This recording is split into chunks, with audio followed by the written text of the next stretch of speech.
Welcome to Straight Talk. I'm Eugene Chan. Our guest this evening is the Secretary for Labour and Welfare, Mr. Chris Sun. Mr. Sun has been with the government service since 1994, serving in various bureaus and departments. He was the Deputy Secretary for Food and Health, Financial Services and the Treasury, and then Commissioner for Labour in 2020 before being appointed to lead the Bureau of Labour and Welfare. Welcome, Chris. Thanks, Eugene, for having me. Secretary, we know that Hong Kong has always been known to be a very good place to work in because we have a very safe city. We have a very strong sense of rule of law. There are plenty of opportunities in Hong Kong. And more importantly, we are a very convenient city. We are a few hours from all the major cities in Asia. We now have the high-speed rail. We have a very nice seaport, so very attractive. And our government has been trying to draw talents since its inception. And because we know that the working population in Hong Kong has dropped over the last 3 years, because some people have left Hong Kong, as well as a lower birth rate, of course. So 18 months ago, you were here, and you were telling us the government will attract more talent by having scheme and new initiatives. And we'd like to see how all your work have been going on and whether Hong Kong is still attractive to foreign talents. Thanks, Eugene. It's like a midterm review about how well we have been in the past 1.5 years. The last time when I was here for interview, I talked about the importance of talent and what the government can do to drive the talent attraction. So by now, 1.5 years after that, I can say with a lot of confidence that we've made a lot of progress. If you look at the number is very important. Look at the number of applications we have received. Right now, it's close to 290,000. We have approved 180,000. More than 120,000 talents that have already arrived here in Hong Kong, contributing to our economy. So I'm glad to see the result we've achieved. Yeah, so congratulations, Secretary, for having a very good report card to all of us. When you talk about 120,000 have arrived, do you mean just themselves or the 120,000 including their families? That's about the applicant. Right. So if you take into account dependents and spouse coming with them, it's almost double that. Right. So the figure is almost 1-to-1. So one applicant as the main applicant is the talent. Under our admission schemes, they can bring along their spouse as well as their dependent children. So if you look at the statistics, it's almost 1-to-1. So that means it's double that number. Right, so Hong Kong, we have at least close to 250,000 people in Hong Kong in the last 18 months. We need not just the talents. They bring with them their young children. Exactly. So they're looking for a good education here in Hong Kong. That's what we're able to provide to them. Right. You know, in the world now, I mean, manpower shortage is really not unique to Hong Kong, and we talked about this like 18 months ago. So has the overall situation improved in your view? It does. It does. If you look at the number of talents available to fill vacancies, so we're seeing more talents being able to contribute their expertise to Hong Kong. Employers, they'll be able to recruit from not just locally, but also from outside of Hong Kong through the various talent schemes. So these are all very important to drive Hong Kong to move forward. I mean, a new initiative called the Top Talent Pass Scheme, TTPS, was introduced at the end of 2022. And to be more specific, how successful has that particular scheme been? Because it's aiming at more middle or high end of the talent pool. And how many people actually have come to Hong Kong? If you just look at the Top Talent Pass, this is what we see as a marquee new admission schemes because the main feature of that scheme is not employment tied. It's clearly talent driven, talent specific. So if you just have to prove that you have the credential, either you are a high income earner or you graduate from a top university in the world, you'll be able to apply through the Top Talent Scheme to come to Hong Kong. We have received more than 80,000 applications ever since its inception 1.5 years ago. We have approved around 65,000. More than 50,000 people have arrived here in Hong Kong through that scheme. So again, it's a one-to-one. So if you look at principal applicant is about 50,000, then they will bring with them almost is one-to-one with their spouse and dependent children. Right. So we're talking about for that scheme alone, it's 100,000 people coming to Hong Kong. Well, I'm sure the viewers will be very happy to sort of listen to your reminder again. It's not employment tied. So that means if we have friends or relatives that are of higher caliber, they can apply to Hong Kong and let's come here first, and then they can slowly look for the work they will aim for, isn't it? Yeah, but the idea is, of course, for the first application, they don't have to have an employment here in Hong Kong. But after 2 years of the initial stay, if they want to remain in Hong Kong, apply for a visa extension, they have either to find a job or they set up a company. So eventually they have to contribute to Hong Kong to prove their worth. But what I mean is much easier. I mean, the hurdle is much lesser. I mean, they can just come here and then start looking for what they're looking for. Right, because the purpose to create a large enough talent pool so employers can just pick and choose, and they can also create among themselves, because they are not just here to look for jobs. Many of them, they're entrepreneurs. Right, they can have startups here. So how many actually stayed on? Do we have the figures? We have just completed the first round of a very intensive online survey because we believe in evidence, believe in the data. So we asked the first batch of newcomers to Hong Kong. If based on that, more than half they've already found a job here in Hong Kong. More than 40% they're staying in Hong Kong, and almost 90% say they want to come to Hong Kong within a year. Right. So there's a very, very big draw of Hong Kong in attracting them going here. Right. I believe you also have a Hong Kong talent engaged to sort of assist them to integrate even better in Hong Kong. Is that true? This is what we call a one-stop shop. Right. So apart from having all the schemes available, once they come to Hong Kong, even if they are talents, they have the money, they have the resources, they have the good education, still coming to a city new to them, it's not easy for them to get integrated in Hong Kong just within a very short time. Right. So having a talent engaged office where they can contact, and we have a increasing partnership network. So through the partnership network, they can get all the information and also support, either as accommodation, education, or even finding a job. Mm-hmm. So Chris, I'm sure the viewers are going to ask you, we know that we are also have a bit of shortages in the age group of workforce from 20 to 29. Is there anything the government is doing to sort of encourage more people to come in that age group? Yeah, exactly. If you look at the profile of people coming through the top talent schemes, they are exactly the talents we need, because more than a third, they're below the age of 30. Very young. Really? Oh, yeah. Very encouraging. 2/3, they're below the age of 40. Right. More than 95%, or around 95%, they're below the age of 50. So these are the young, energetic, well-educated people with the right talent that can help Hong Kong. Right. What professions are they mainly coming from? We also asked about the employment categories. So roughly, based on our first round of survey, about a third, they are in the finance sector. So it comes as no surprise to us, because we are an international financial city. Around 18% they are engaged in innovation technology. Another 18% they are in commerce and business. So these are all the major sectors of our city. Right. And also maybe it's a good point that you can tell the viewers, because they have been saying that a lot of the newcomers are having a very strong mainland background.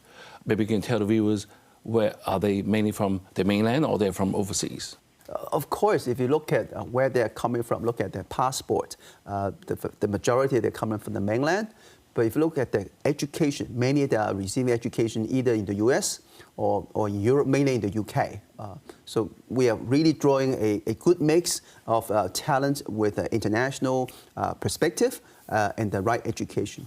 Right, and also I read that you have a visa scheme for mainland talent, mainly for the GBA, the Greater Bay Area, and now being extended to those in Beijing and Shanghai. Can you comment on the impact of this new initiative? This is what our country is doing.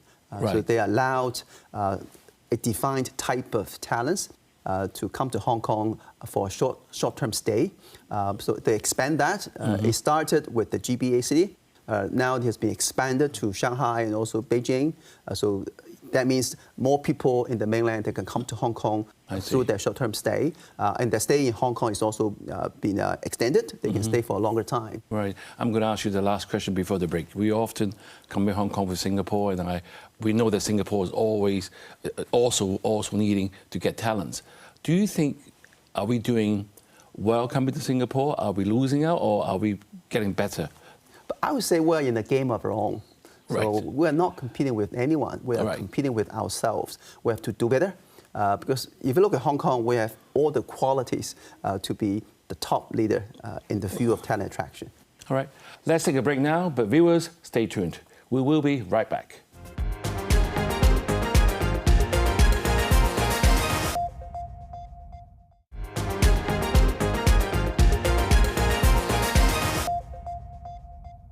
Thank you for staying with us on Straight Talk.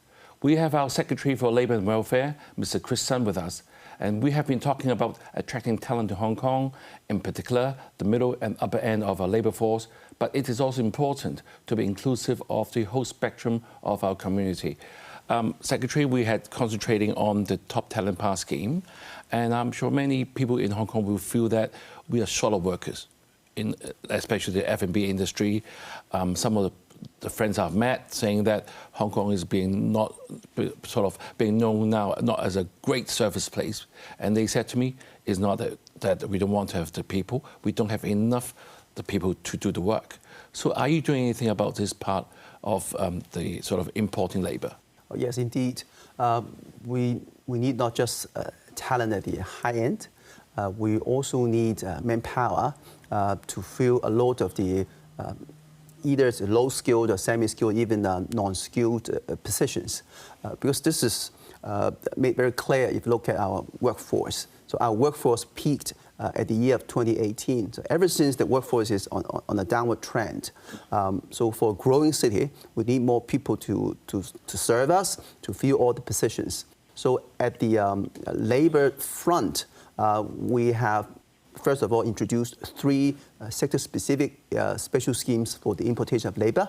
They cover construction, the aviation and transport, and also the CAD workers. We also have a general schemes. Now that we call the enhanced supplementary labor scheme. So that is open to everyone to apply for. So we have received by now around, if in terms of headcounts, the application is around 40,000. Half is from the catering and food, what is the F&B industry. So we have approved by now around 8,000. Right. But of course we're speeding up the processing time so that we can allow those who have passed the very stringent requirements, because they are first of all to prove they cannot recruit the number of employees locally. They have to go through a 4-week local recruitment process, and then we have to vet to make sure that they meet all the criteria, and then we'll give them the quota, and then they can start to recruit from the outside through the importation of labor schemes. Right. So thank you very much for this good piece of news, because looks like we can be able to stay in the restaurant a bit longer than closing at 9 o'clock, because a lot of restaurants are not having enough waiters or waitresses. We have to make sure that we provide the best service. So to be able to provide the best service, of course we need people, and of course people, they are well trained, so we're working together. Right.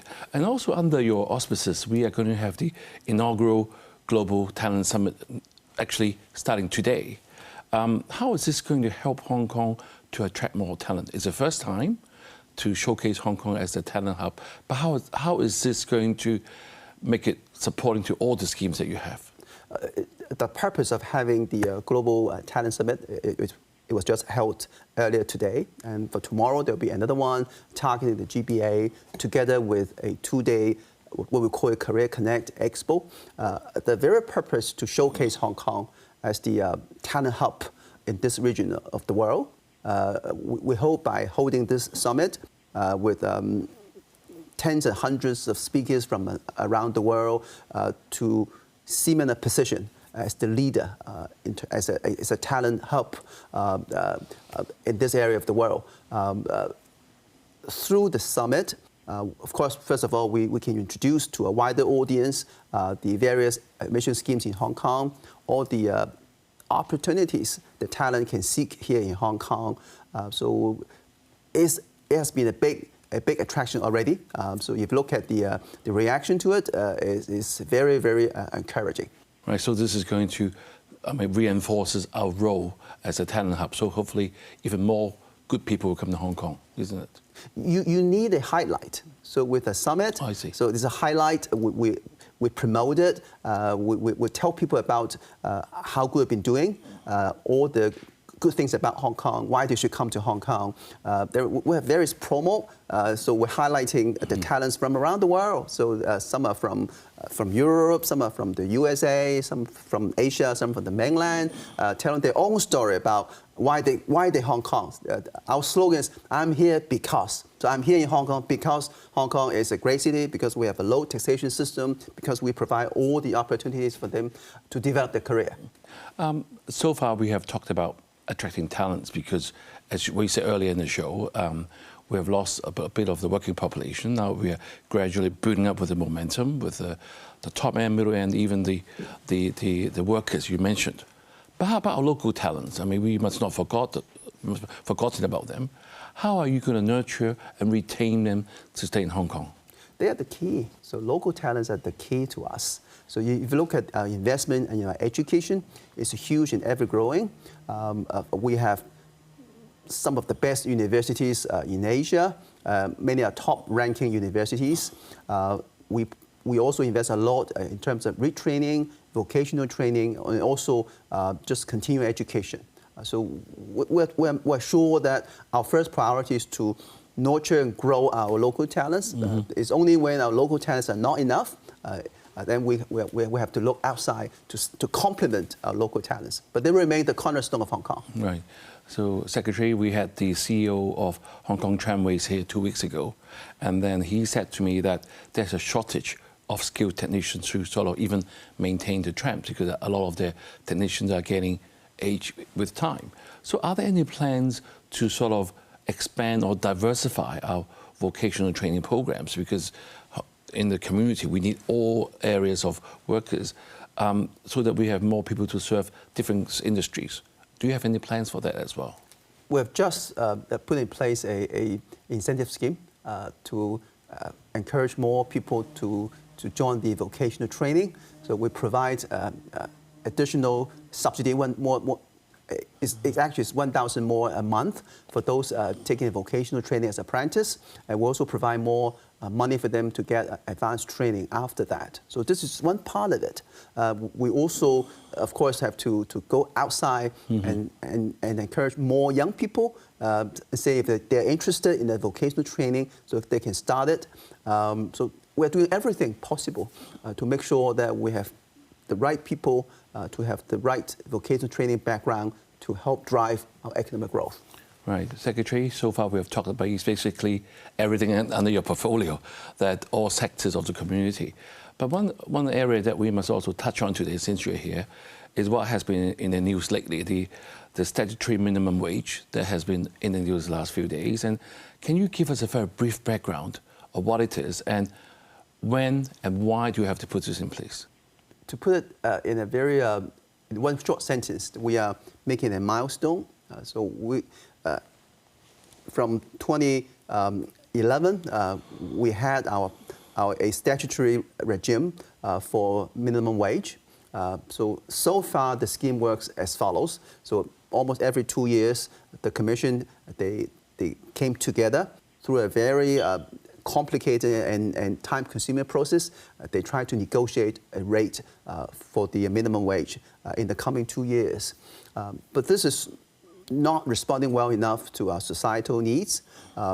Right now, what we have to do is we want to have a yearly rather than just biannual review process, review cycle. So in order to have a review of rates every year, we cannot use the existing systems. We have to migrate to a more reliable, certain, and less time-consuming process. So the decision is to adopt a formula approach. Right. So the formula right now, it consists of two components.